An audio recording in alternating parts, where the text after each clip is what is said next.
আল্লাহ রাব্বুল আলামিন পবিত্র কোরআনুল কারীমের মধ্যে বলেন, ইয়া আইয়ুহাল্লাযীনা আমানু কুতিবা আলাইকুমুস সিয়াম কামা কুতিবা আলাল্লাযীনা মিন ক্বাবলিকুম লাআল্লাকুম তাত্তাকুন। অর্থাৎ মহান আল্লাহ সুবহানাহু ওয়া তাআলা ঈমানদারদের লক্ষ্য করে বলেন, হে ঈমানদারগণেরা, তোমাদের উপর রমজানের রোজা কি করা হয়েছে? ফরজ করা হয়েছে। এটা কি কেবল তোমাদের জন্যে, নাকি তোমাদের পূর্ববর্তী গণদের উপরও কি করা হয়েছিল? এই রোজা ফরজ করা হয়েছে। তবে তারতম্য ছিল। আমাদেরকে আল্লাহ সুবহানাহু ওয়া তাআলা এই শাহরু রমাদান, পবিত্র এই রমাদান মাসে আমাদেরকে আল্লাহ সুবহানাহু ওয়া তাআলা একটি মাস রোজা ফরজ করেছে। বলেন আলহামদুলিল্লাহ।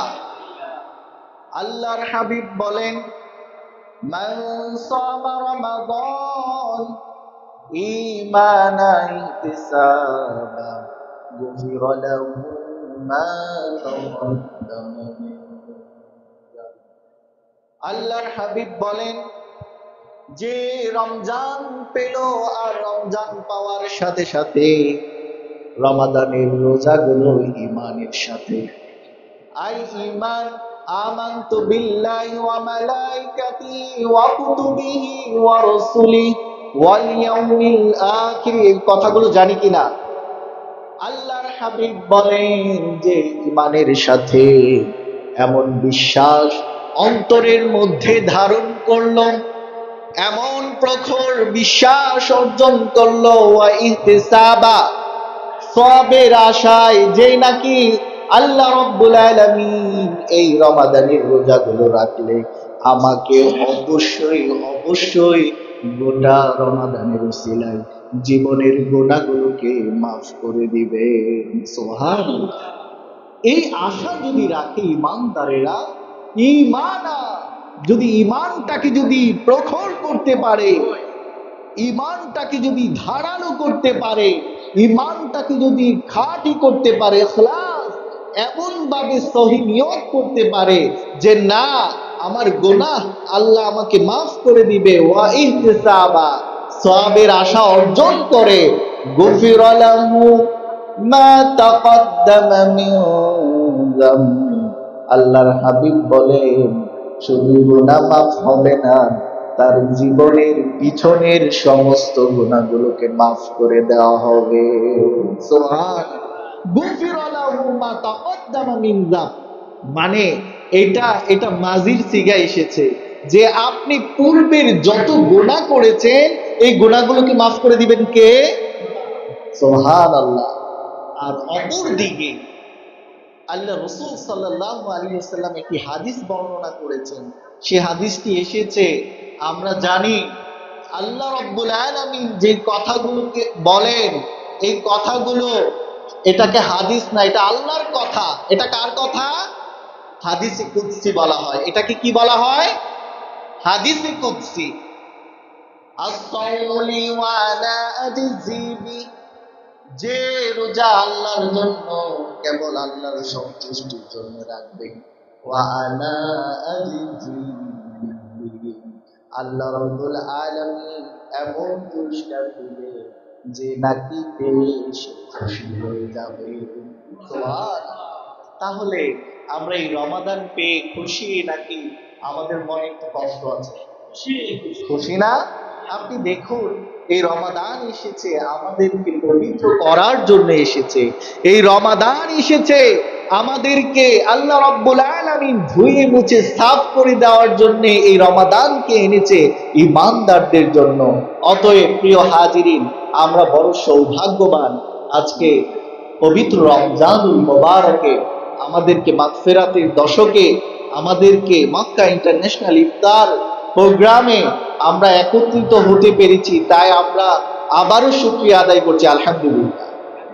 প্রিয় হাজির, এতক্ষণ চমৎকার বক্তব্য রাখছিলেন আমাদের মক্কা ইন্টারন্যাশনাল মাদ্রাসার সম্মানিত চেয়ারম্যান কর্ণধার যিনি এই মাদ্রাসাটাকে নিজে পরিচালক মনে করে না, বরং নিজে এটাকে খাদেম মনে করেন।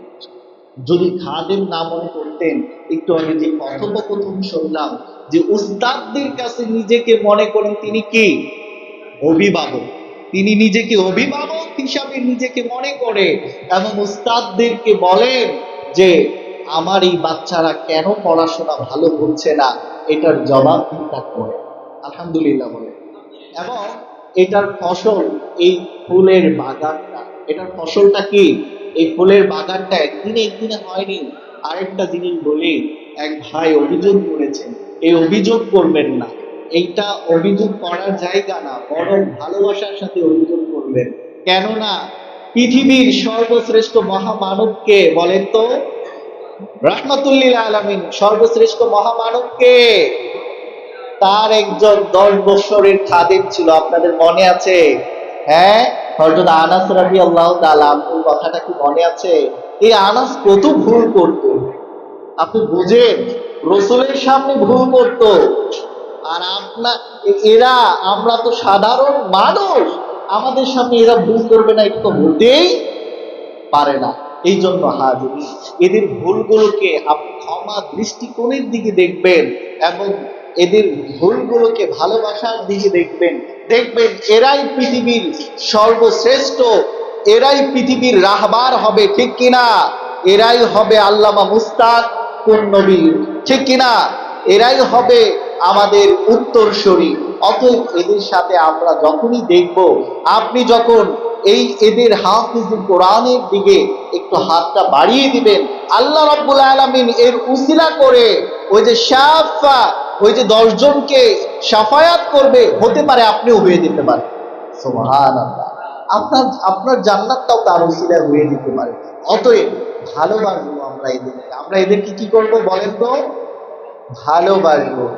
আর যারা কোরআন পড়ে, যারা এই কোরআন পড়ে, দেখেন এই রমাদানটা কেন এত দামি, আমরা একটু যদি পর্যালোচনা করতে পারি, তাফসীর যদি ঘাটাতে পারি, তাফসীর যদি আমরা একটু পড়তে পারি, তাহলে দেখবেন আপনি সেরা হয়ে গিয়েছেন।